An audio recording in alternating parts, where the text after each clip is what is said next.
Voltamos à segunda parte da aula, tá? Tem uma pergunta aqui de uma aluna, né? E foi uma pergunta aqui também do pessoal, vou esclarecer um pouquinho melhor isso. O professor poderia explanar sobre qualificação e registração em relação à prescrição e abuso de direito de cheque prescrito, protesto ou não? Provimento 30 do CNJ, ele falou o quê? Protege lei de câmbio sem aceite não é possível mais, e depois virou lei. E o protesto de cheques podres apresentados com o diferimento dos emolumentos em um lote grande também não é possível mais. Você vai dar uma olhada lá no artigo 751, parágrafo 7º. Quando da dispensa do depósito prévio dos emolumentos, o protesto facultativo, que é aquele protesto para você fazer a cobrança só da dívida, será recusado pelo tabelião quando circunstâncias da apresentação indicarem exercício abusivo de direito. Dentre outras, para tal finalidade, o tabelião verificará as seguintes hipóteses: cheques com datas antigas, indicação de endereço onde o emitente não reside, né? Então, aqui vai configurar um abuso de direito. Por quê? O que aconteceu com antes do provimento 30? Né? Tinha alguns cartórios, chegavam lá com 2.000 cheques, chegavam, tinham diferimentos de emolumentos e protestavam. A dívida existia? A dívida existia, né? Mas estava prescrita. E isso começou a bater no judiciário e daí o CNJ decidiu intervir. Agora sim, a pessoa vai apresentar um cheque de 20 anos para você. Ele tem a declaração do banco. É abuso de direito? Vai devolver? Não. Não, porque não configura aqui, né? Quando for em lotes aqui, cheques com dados antigos, valores irrisórios, apresentados isoladamente ou em lote. Ele fala isoladamente, mas a pessoa tem a declaração do banco. Como é que a gente vai saber isso aqui? Eu entendo assim. Quando é uma factoring, é claro que você vai devolver. Quando é a gente sabe quem é agiota na cidade que a gente trabalha. Você vai devolver. Mas assim, a pessoa vem com um cheque. Não, eu quero protestar. Geralmente, o que a gente fala para as pessoas assim? Tenta ficar entre os 5 anos para você poder protestar. Fica entre os 5 anos ali que é tranquilo, não vai ter problema nenhum. Tem decisão do STJ. Enquanto a dívida pode ser cobrada judicialmente, você pode protestar, não há problema algum. Mas às vezes a pessoa quer protestar e você, assim, isso aí vai ter que ter muita sensibilidade da pessoa, do tabelião, tá? Mas um cheque de 20 anos eu não recusaria. Agora, 20, 30, 5, dependendo de quem protestar, eu até recusaria. Mas assim, um 20 daí cai naquele caso, acima de 1 ano a declaração do banco. Pô, a pessoa está com cheque de 20 anos, pegou a declaração do banco. Às vezes você vê no teu cadastro lá que a pessoa reside naquele endereço mesmo. Manda intimação, às vezes você consegue intimar a pessoa. É abuso de direito? Não é. A pessoa pode sofrer depois uma ação de indenização? Pode. Mas é por opção dela. Mas isso vai ser muito do teu sentimento, de você estar trabalhando ali diariamente e você vai poder oferir isso só no balcão mesmo. Tá? Mas não tem regras como tem nos estados lá, que você recusa acima de 5 anos, não existe essa regra não, tá? E aqui no Paraná também é assim, depois a gente vai falar sobre diferimento.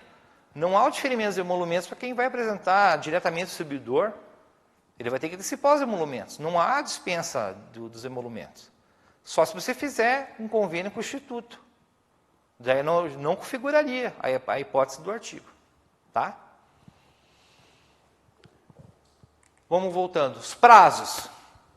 Protesto é registrado em de 3 dias úteis, contados a data da protocolização do título do documento de dívida. Na contagem desse prazo, exclui-se o dia da protocolização e inclui-se o vencimento. Considera-se não útil o dia em que não houver expediente público bancário ou quando esse não observar o horário normal. O título foi distribuído pelo cartório na segunda. Protocolizou na terça, 3 dias. Quarta, quinta, sexta. Exclui-se a data do protocolo e inclui-se a data final. Em alguns estados é da data do recebimento, os 3 dias. Rio Grande do Sul me parece que é assim. Aqui não. Se a pessoa recebeu a intimação na quinta, protesta. Está nutrido ainda. Se ela receber na terça, na quarta, protesta, na quinta, protesta. Se ela receber na sexta, o último dia, protesta no próximo dia útil. Tá? Você não pode protestar na mesma data que ela recebeu a intimação. Considere-se não útil o dia em que não houver expediente público bancário ou quando esse não observar o horário normal. Greve de banco. Por mais que hoje você mande boleto, que a pessoa pague na sua casa, no celular, greve de banco, o tribunal aqui tem orientação que não se protesta. Por quê? O banco não está aberto. Não protesta. Quarta-feira de cinzas. Banco abre em horário diferenciado. Não conta como dia útil. 24 de dezembro. Banco abre em horário diferenciado. Não conta como dia útil.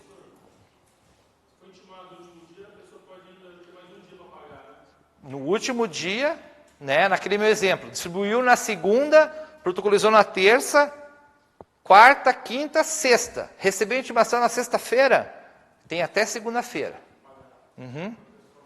Tá? Intimação. Aqui tem uma mudança, uma diferença do que está na Lei 9492. Protocolizado o título do documento de dívida, será expedida a intimação ao devedor no endereço fornecido pelo apresentando o título ou documento. A 9492 vai até aí, né? Não, considerando-se cumprida quando comprovada sua entrega no mesmo endereço. Vai até aí. Ou seu destinatário em qualquer outro lugar, né? O que acontece aqui? Teve uma mudança com o provimento 269. As pessoas são intimadas no endereço que consta ali na intimação. Se o cartório souber de outro endereço, ele pode fazer essa intimação em outro endereço, né? Desde que, conforme o parágrafo único, tenha uma autorização prévia do apresentante. Mas esses casos é só se a pessoa receber a intimação, tá? Não vão mandar a intimação para um outro endereço diferente do que está lá e a pessoa for intimada por edital. É um risco muito grande para o tabelionato, né? Imagine, eu vou intimar você num outro endereço. Vai para edital? No meu entender aqui, isso só vale se você entregar para o devedor, receber a intimação. Não precisa entregar para o devedor, mas for recebida a intimação. Tá? Porque senão o apresentante pode estar um pouquinho de má fé aqui também. Tá? Isso aqui também é contrário à 9492. Desistência ou retirada independente de protesto. Antes de protestar do título, o credor apresentante pode solicitar a retirada independente de protesto. Retirou o título independente de protesto? Anota ali o protocolo que foi retirado. O título pode entrar de novo no protesto? Pode sim, sem problema algum. Sustação de protesto. Antes do protesto, o devedor fala, não recebi a mercadoria. Entrou com uma sustação de protesto. Você vai receber um ofício lá do juiz, um mandado, falando assim, não proteste até ulterior determinação. E se nesse intervalo já for protestado o título? Não tem problema. Você recebeu lá o mandado, mandando sustar o protesto, né? Mas o artigo 799 fala, cumprimento e mandados ofícios de sustação e protesto recebido após a lavratura e o registro do ato ocorrerá mediante a verbação ex officio no respectivo registro, devendo ser consignado que os efeitos do protesto foram suspensos por determinação judicial. Vem o mandado de sustação. Está protestado? Você vai receber como suspensão dos efeitos do protesto, vai suspender os efeitos do protesto. Tá? Bem tranquilo isso aqui. Antes tinha tabelião que não estava sustação e estava protestado, ele não recebia e não fazia nada, e daí teve esse artigo para solucionar tudo isso aí. Parágrafo 2º.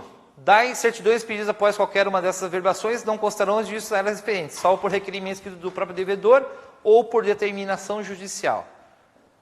Ninguém pode ter acesso a essas informações, só o devedor ou determinação judicial. Aqui, dá uma olhada no artigo